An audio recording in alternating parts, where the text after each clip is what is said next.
인사말을 이렇게 살펴보면 그 나라의 그 민족성, 또 그 나라가 무엇을 원하고 있는지를 알 수가 있습니다. 가장 가까이에 있는 일본이라고 하는 나라는 아침에 인사가 곤니찌와입니다. 이것은 그냥 오늘은이라고 하는 뜻입니다. 오늘은 뭐 좋은 날 되세요라고 하는 그런 의미가 있겠지요. 또 중국은 니하오, 니하오, 당신 좋으십니까? 안녕하십니까? 라고 하는 뜻을 가지고 있습니다. 또 인도는 나마스테라고 합니다. 나마스테. 내가 발음을 잘 못합니다. 그냥 읽은 대로 나마스테. 내 안에 있는 신이 당신 안에 있는 신에게 무난합니다 라고 하는 그런 뜻을 가지고 있습니다.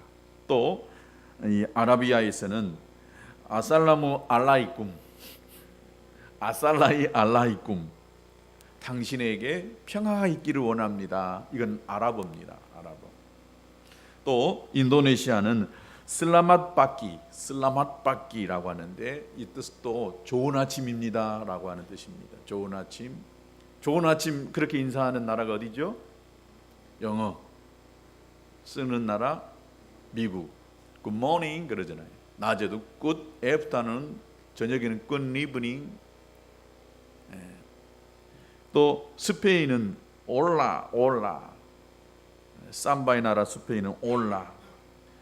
친한 사이에 쓰는 인사말인데 이것도 안녕이라고 하는 이런 뜻을 가지고 있습니다. 프랑스어는 봉주르, 봉주르, 좋은 날입니다. 좋은 날입니다. 이탈리아는 본조르노, 본조르노, 좋은 날입니다. 독일도 할로, 할로.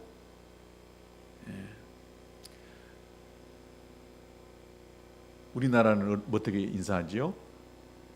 안녕하십니까? 이렇게 인사하지 않습니다.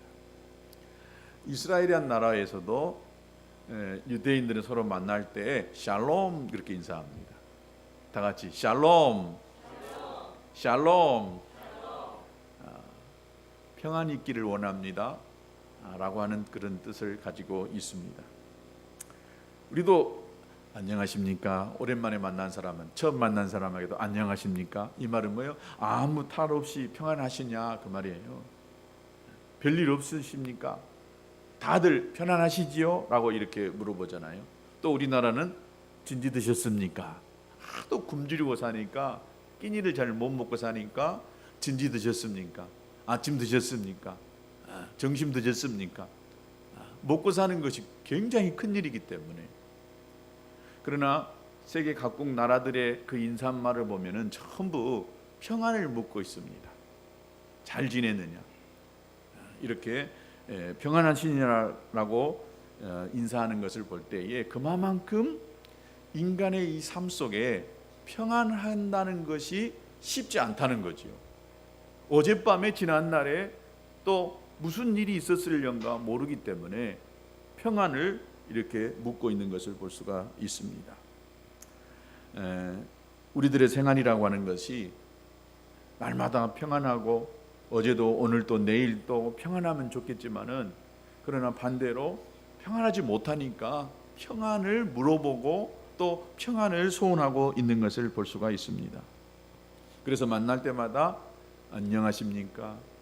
할로, 봉주루. 오늘도 당신에게 좋은 일이, 오늘도 당신에게 아무 일 없이 평안하게 지내기를 바라는 마음에서 그렇게 묻는 것을 볼 수가 있습니다. 그런데 이 유럽 사람들은 조금 이 다른 나라 민족성하고 다른 것 같습니다. 영어도 good morning 그러잖아요. 좋은 아침입니다. 좋은 날을 먼저 부정적인 언어를 쓰기보다도 긍정의 언어를 써가지고 좋은 날을 기념하고 행복한 날을 바라보는 그런 마음으로 이 부정적인 언어를 쓰지 아니하고 긍정의 언어를 쓰고 있는 것을 볼 수가 있습니다.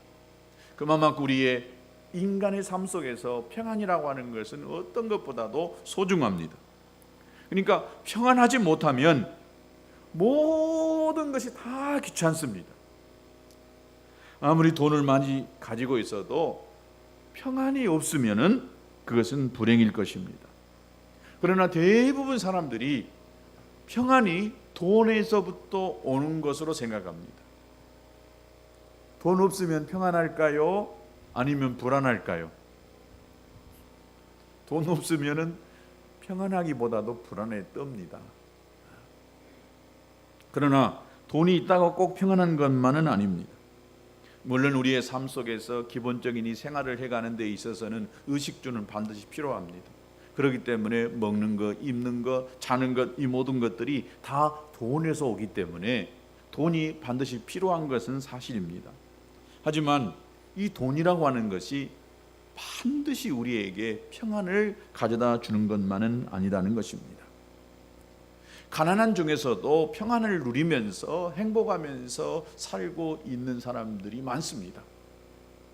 세계에서 가장 이 엔겔 지수, 평화, 행복감을 많이 느끼는 나라가 어딘지 아십니까? 방글라데시입니다. 정말 가난하고 하루 먹을 것 없어서 근심하며 살 수밖에 없는 이 방글라데시가 세계에서 가장 행복 지수가 높다는 거예요. 오늘 우리나라는 세계 10위권 경제 대국을 이루었습니다.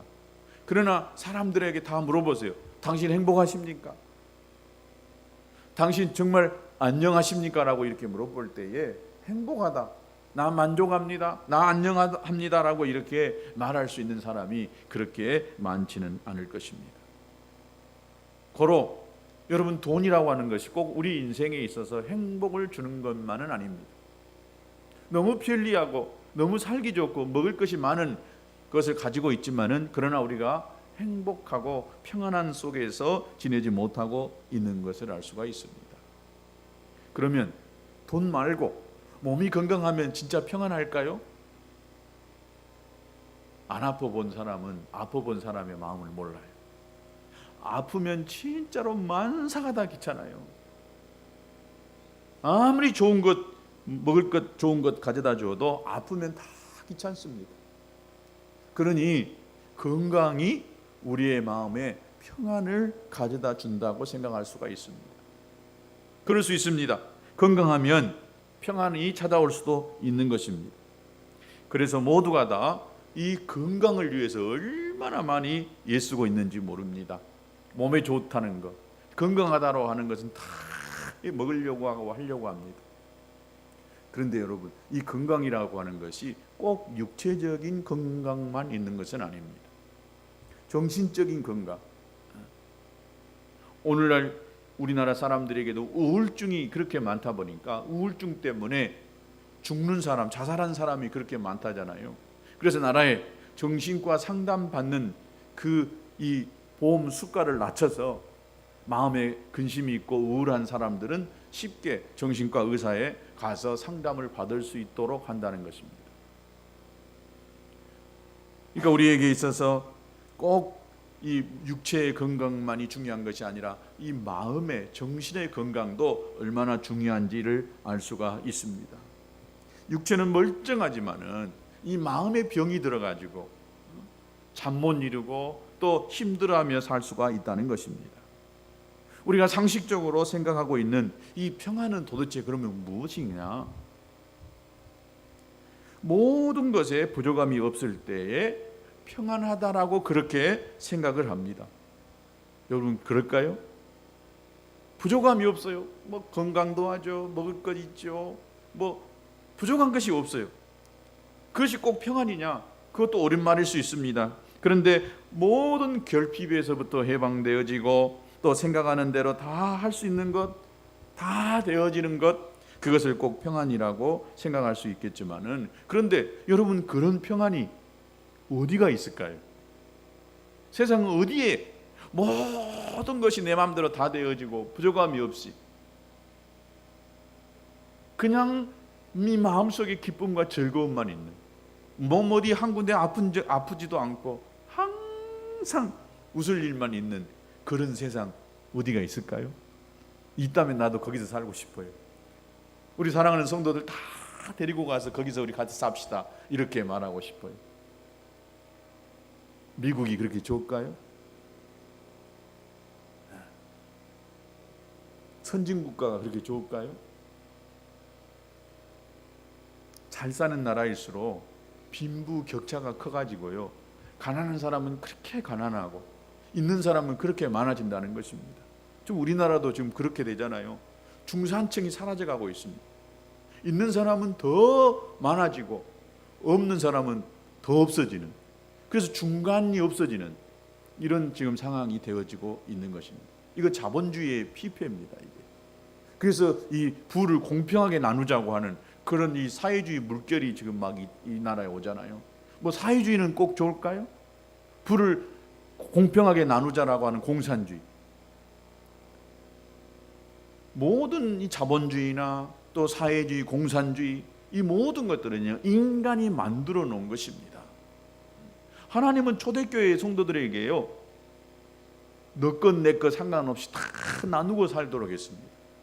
가난한 사람이 있으니까 자기 밭을 팔아가지고 자기 재산을 팔아가지고 사도들의 발 앞에 내놓아서 사도들이 그거 가지고 가난한 사람들을 막 구제했어요. 그러니까 이것은 바로 사회주의 모습인 것입니다. 그러나 사회주의가 꼭 살기 좋은 나라가 되어졌느냐? 그렇지 않아요. 역사적으로 보면 이 사회주의, 공산주의 이런 그 나라들이 얼마나 가난하고 더 부패가 심하고 권력자만 배부르고 등따숩게 살아가고 있는지 우리가 지난 역사를 통해서 보았습니다. 그럼 우리가 그렇게 좋다고 하는 자본주의, 부와 이 가난이 점점 이렇게 갈라져 가는 것을 볼 때에 세상에 이 어디 나라나 어떤 이 정치 체제나 사상 이것들이 우리 인간에게 진짜 행복을 주거나 평안을 주는 것은 아니다는 것을 알아야 됩니다. 오늘 우리 주님께서 제자들에게 말씀하는 이 평안을 보면은 세상이 주는 평안하고 다르다라고 했습니다. 주님이 말씀하시는, 내가 너희에게 평안을 주는데 이 평안은 세상에서 가져다 주는 이 평안과는 좀 다르다는 것입니다. 다시 말하면 우리 성도들이 추구해야 될 평안은 세상 사람들이 추구하는 이 법을 그대로 추구해서는 안 된다라고 하는 이런 의미가 주님이 말씀하는 이 말씀 안에 담겨져 있다라고 볼 수가 있습니다. 그렇다면 우리 믿는 성도들이 유념해야 될 이 평안은 도대체 무엇이냐? 주님이 주신다라고 하시는 이 평안은 도대체 무엇이느냐? 나의 평안을 너희에게 주노니 내가 너희에게 주는 것은 세상과 같지 아니하니라. 우리는 뭘 원한다고요? 우리는 건강을 원합니다. 우리는 물질을 원합니다. 우리가 원하는 이것이 평안을 가져다 주지 못하기 때문에 주님이 주시는 평안을 우리에게 주노니 그 평안을 우리가 받으라는 것입니다. 그러면 세상이 주는 평안이 무엇이고 주님이 주시려고 하시는 이 평안이 무엇이냐, 이것만 알면 되는 것입니다. 자, 세상이 주는 평안은 우리가 방금 이야기한 것처럼 돈이나 물질, 건강, 소유, 이러한 것들이 내게 주는 평안이라고 생각합니다. 그저 많이 가지고 있으면, 남보다 좀 더 가지고 있으면 그것이 평안할 줄로 압니다. 마치 어리석은 부자의 경우와 같이 부자가 농사를 지었어요. 소출이 넉넉하니까 쟁여놓을 창고가 부족해요. 그래서 창고를 더 짓자고 창고에다가 지어놓고 곡식을 가득가득 채워놓고는 뭐라고 하느냐, 내 영혼아 뭐 평안히 쉬고 먹고 마시고 즐기자. 충분하니까, 창고에 곡식이 차고 넘치니까 이제는 평안히 쉬고 먹고 마시자. 이것이 바로 세상 모든 사람들이 추구하는 평안이다라고 볼 수가 있습니다. 그런데 우리 주님의 말씀은 뭐라고 했느냐? 내가 주는 평안은 세상이 주는 것과 같지 않다. 또 주님이 말씀하시기를 요한복음 16장 34절 이렇게 말씀했습니다. 이것을 너희에게 이름은 너희로 내 안에서 평안을 누리게 하려 함이라. 세상에서는 너희가 환난을 당하나 담대하라. 내가 세상을 이기었노라. 세상 사람들의 평안은 주님과 무관한 물질 안에서 또 건강 안에서 소유 안에서 평안을 누리려고 하지만은 성도들의 평안은 그것이 아니다는 것입니다. 그래서 세상이 주는 평안하고는 다르다라고 주님이 말씀했습니다. 내 안에서 평안을 누려라 이렇게 말씀했습니다. 그러면 이 평안이 어디에 있어요? 주님 안에 있다는 거예요. 그런데 이 주님 안에 있는 이 평안은 세상이 주는 평안하고는 다르다는 것입니다. 주님이 주는 평안은 환난과 시련의 파도가 일어나는 그 삶의 한복판에서 누릴 수 있는 평안이라는 것입니다.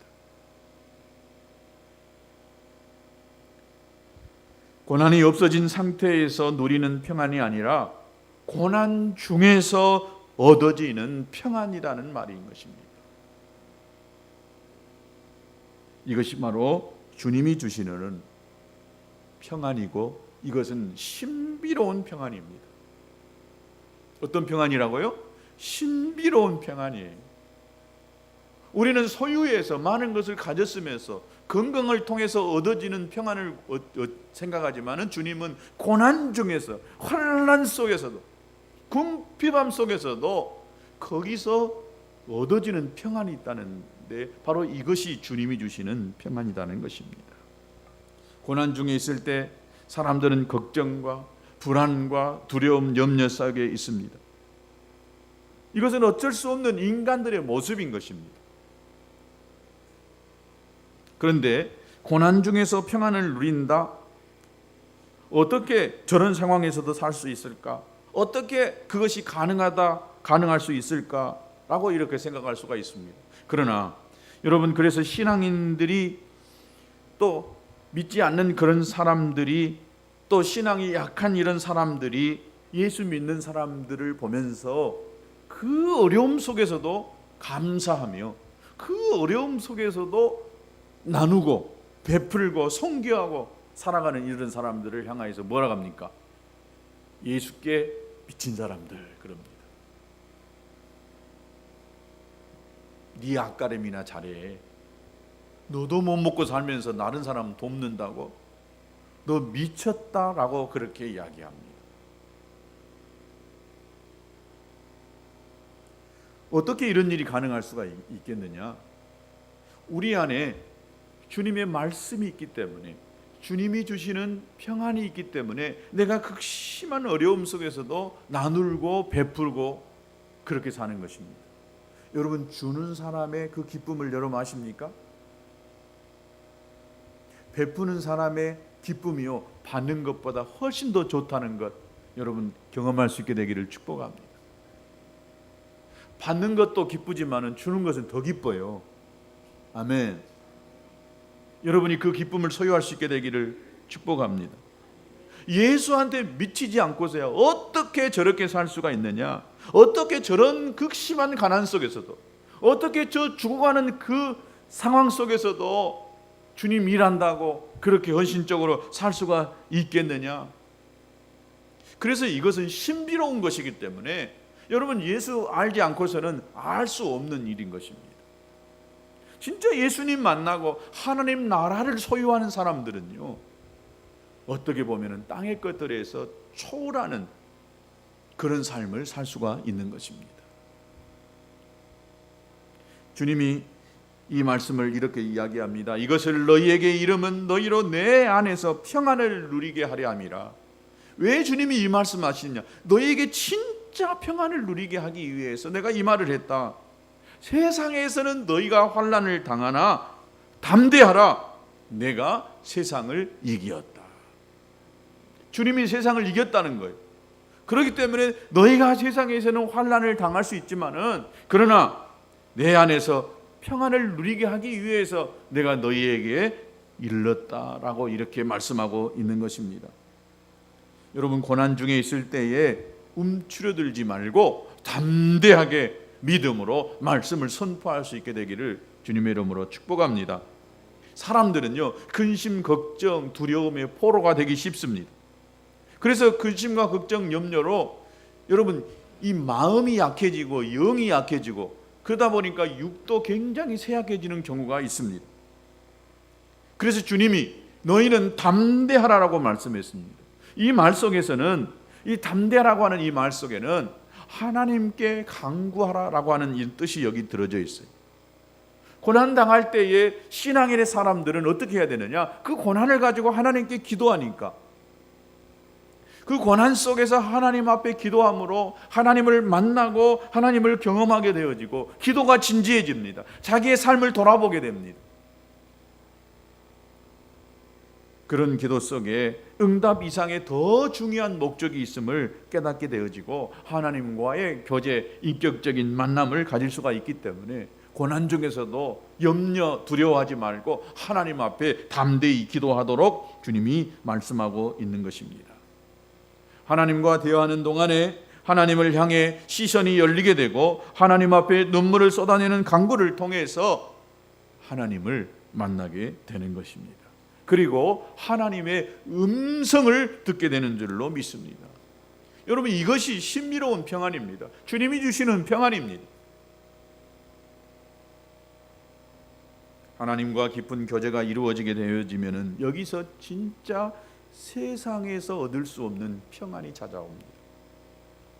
주님이 한번 오셔서 내 마음속에 평안을 주시면은 내가 이 땅에서 누리지 못하고 이 땅에서 겪는 수많은 아픔과 고통, 이 모든 것들을요 단순간에 다 놓아버릴 수가 있습니다.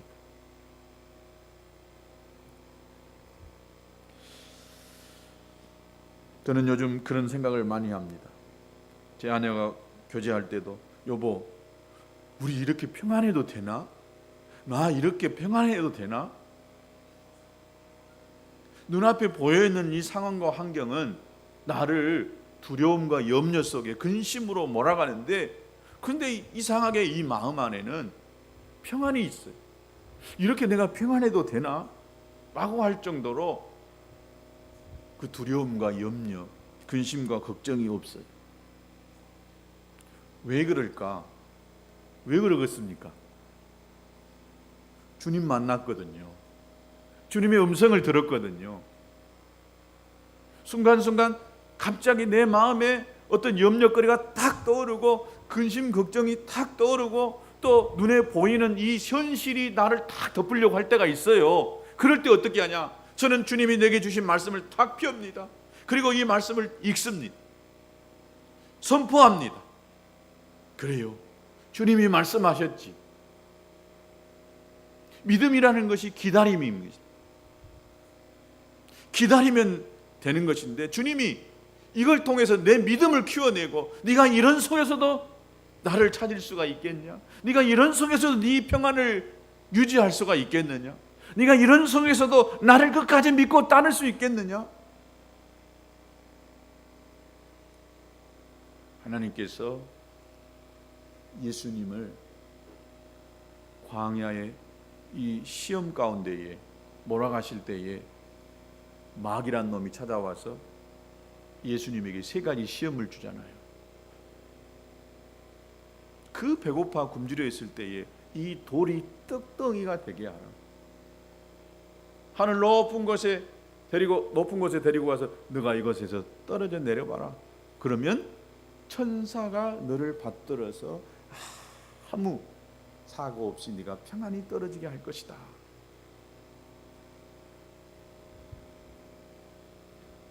왜 이런 시험을 통과하게 하셨을까요? 예수님은 이 마귀를 얼마든지 물리칠 수 있었어요. 그럼에도 불구하고 예수님은 성령에 이끌려 광야에 가서 이 마귀의 시험을 통과하고 나서 그리고 나서 본격적인 사역을 하셨습니다. 하나님의 사람들을 다듬으시고 만들어 나갈 때에 테스트 하십니다. 믿음의 테스트 하십니다. 사단도 우리를 압니다.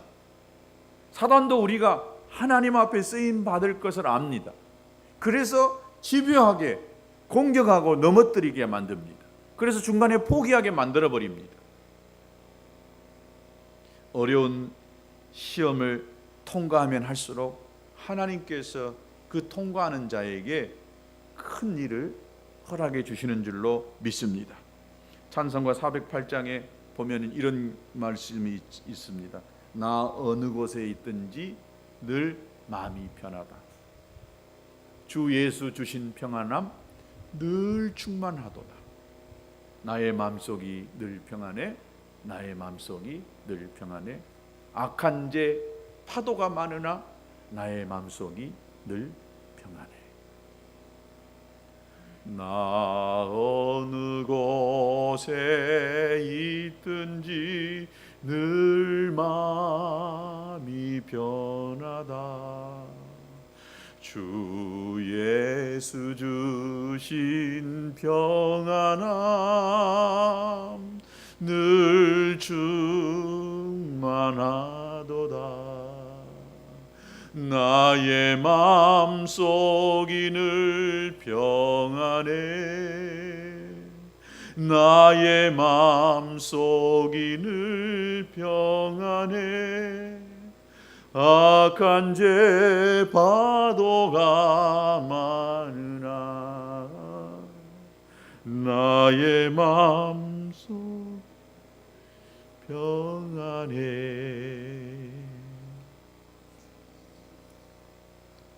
왜 이런 평안이 찾아올까요? 최후의 승리를 미리 바라보고 있기 때문에 그렇습니다. 여러분의 인생의 끝을 바라보세요. 아니, 우리가 인생을 다 놓아버리고 주님 나라 갔을 때에 그것을 한번 생각해 보세요. 우리가 이 땅에서 그렇게 원하고 그렇게 사모하고 갖기를 원했던 것이 인생의 마지막에 그것이 얼마나 필요할까요? 그거 가지고 우리가 주님 나라 갈 수 있을까요? 주님 앞에 가서 그것 때문에 상 받을 수 있을까요?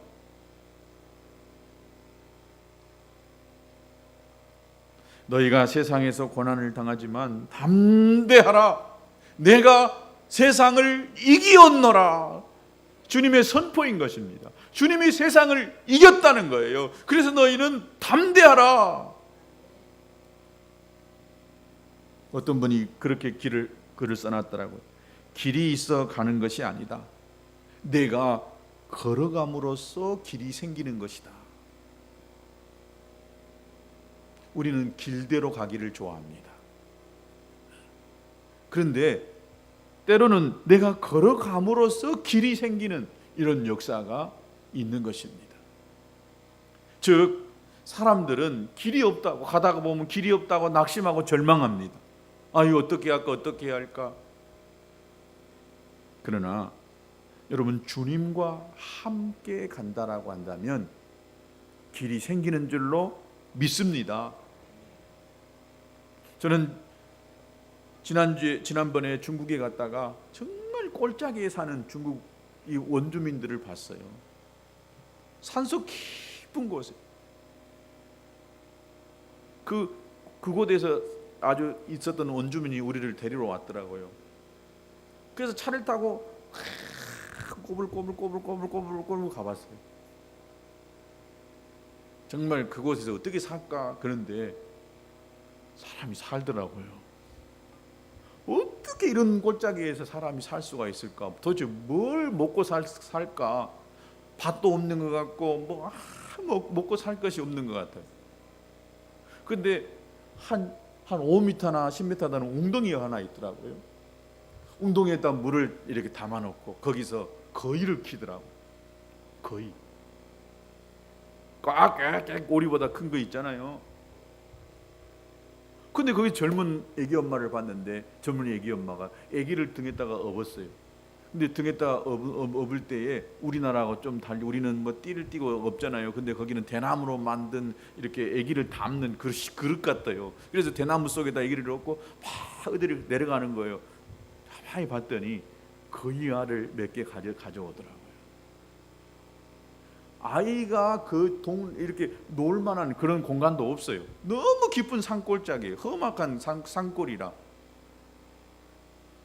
뛰어나가서 놀다 보면 굴러가지고 떨어져가지고 절벽에 떨어질 수도 굴어버릴 수도 있을 것 같아요. 그래서 집 문도 꽉 잠궈놓고 애기가 못 나가게 해놨더라고요.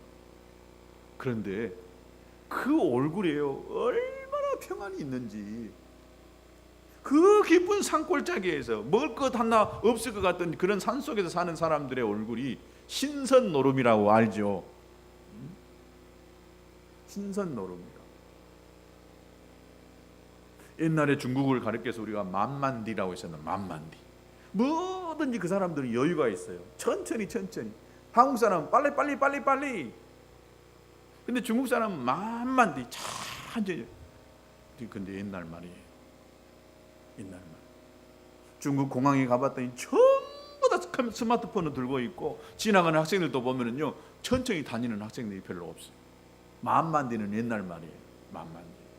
그만큼 시대가 급속도로 발달되고 그러다 보니까 사람들의 생각도 빨라지면서 그러다 보니까 조급함이 생기는 거예요. 이 조급함은 믿음의 사람이 하는 행동이 아닙니다. 믿음이 없으면 뭐든지 조급함이 생깁니다. 조급함.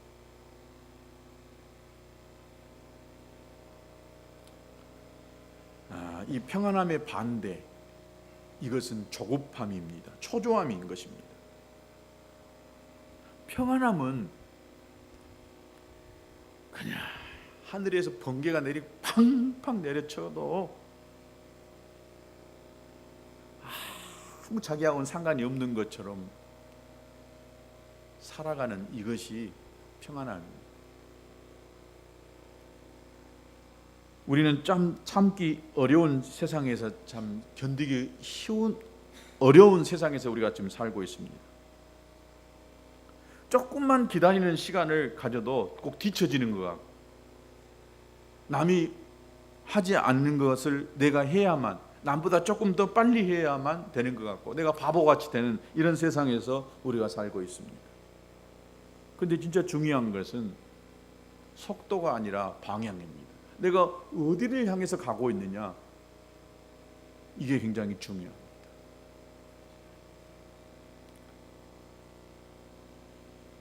여러분, 주님과 함께 가노라고 한다면 없는 길이 생깁니다. 없는 길이 생깁니다. 왜냐? 주님이 내가 길이요 진리요 생명이라고 그랬습니다. 주님 따라가다 보면 그것이 길이 없다가도 길이 생기게 되어지는 것이고, 주님 따라가다 보면 죽음의 길 같지만 내가 죽음의 공포를 이기지 못하는 것 같지만은 그러나 주님 따라가면 거기서 생명을 얻는 것입니다. 요즘은 암 때문에 많이 걱정들 하잖아요. 암으로 고생하다가 세상을 떠나는 분이 많아서 너무 우리는 이 암에 대한 공포를 갖습니다. 그래서 전부 암보험도 많이 들더라고요. 조금만 뭐 하면 암이 아닐까라고 걱정할 수밖에 없는 이 시대 속에 우리가 살고 있습니다. 그래서 어떻게 하면 암에 걸리지 않을까라고 하면서 암에 걸리지 않는 또 암에 좋은 음식들을 그렇게 많이 찾아 먹습니다. 고기를 적게 먹어야 된다. 또 뭐 스트레스를 가급적 받지 않아야 된다. 채소를 많이 먹어야 된다. 뭐 탄 음식을 먹지 않아야 된다. 웃으며 살아야 된다. 뭐 이렇게 막 여러 가지 암에 걸리지 않을 수 있는 이런 이 정보들이 많이 나옵니다. 우리가 이렇게 하면은 암에 걸리지 않을 확률이 훨씬 더 많아요. 건강에 도움이 됩니다. 그러나 진짜 불안은요, 암보다 더 무서운 것입니다. 뭐가 더 무섭다고요? 암보다 불안한 것이 더 무섭다는 거예요. 왜냐? 이 불안은 시도 때도 없이 찾아와요. 아무리 좋은 거 비싼 거 별걸 다 먹어도 여러분 마음에 불안해 버리면은 여러분 필요 없습니다. 그러기에 우리는 계속 이 불안을 놓고 싸워야 되고 이 불안을 다스릴 수 있는 능력을 가져야 됩니다. 이 불안은 암보다 더 무섭기 때문에 불안을 극복하고 두려움과 염려를 극복하며 살 수 있어야 되는 것입니다. 어떻게 불안을 극복하고 염려를 극복해낼 수가 있느냐? 주님을 신뢰하는 것입니다. 주님을 신뢰하고 믿고 따라가 보는 것입니다. 그런데 주님을 믿고 신뢰하고 따라가서 모든 일이 되어지고 풀어지면 좋은데 그렇지 않을 때 우리에게 하나님이 믿음을 요구하시는 것입니다. 그래서 조급함이나 또 서두름 이러한 것들은 믿음과 정반대되는 것을 알 수가 있습니다.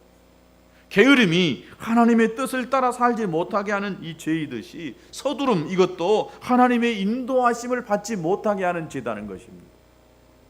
게으름도 죄요, 서두르는 것도 죄인 것입니다. 하나님의 역사와 계획이 눈에 들어오지 못하게 만드는 것, 이것이 조급함, 초조함인 것입니다. 하나님의 플레인 계획이 있다라고 한다면 이 계획을 바라보면서 초조함을 갖지 않고 여유 있게 느슨하게 참아낼 수가 있게 되는 줄로 믿습니다. 이사야서 44장 2절에 너를 만들고 너를 모태에서 지어낸 너를 도와줄 여호와가 이같이 말하노라. 이사야서 55장 8절 9절에 이는 내 생각이 너희 생각과 다르며 내 길은 너희 길과 다름이니라. 여호와의 말씀이니라. 이는 하늘이 땅보다 높음같이 내 길은 너희 길보다 높으며 내 생각은 너희 생각보다 높음이니라. 하나님의 계획을 믿으면, 하나님의 인도하심을 믿는다면 여러분, 우리가 불안을 극복할 수가 있습니다. 이것이 세상이 주는 평안하고는 다른 것입니다. 여러분, 주님 안에 거해 보세요. 하나님의 말씀을 붙들고 선포해 보세요. 여러분 안에 모든 두려움, 염려가 떠나가게 되는 줄로 믿습니다. 두려움이 옵니까? 염려가 찾아옵니까? 근심이 생깁니까? 이럴 때 말씀을 믿고 선포해 보세요. 그러면 그 말씀이 반드시 이루어지는 때가 있습니다. 하나님의 때, 카이로스, 이 때에 반드시 말씀대로 이루어질 줄로 믿습니다.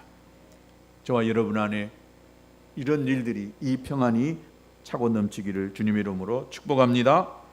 같이 기도하겠습니다.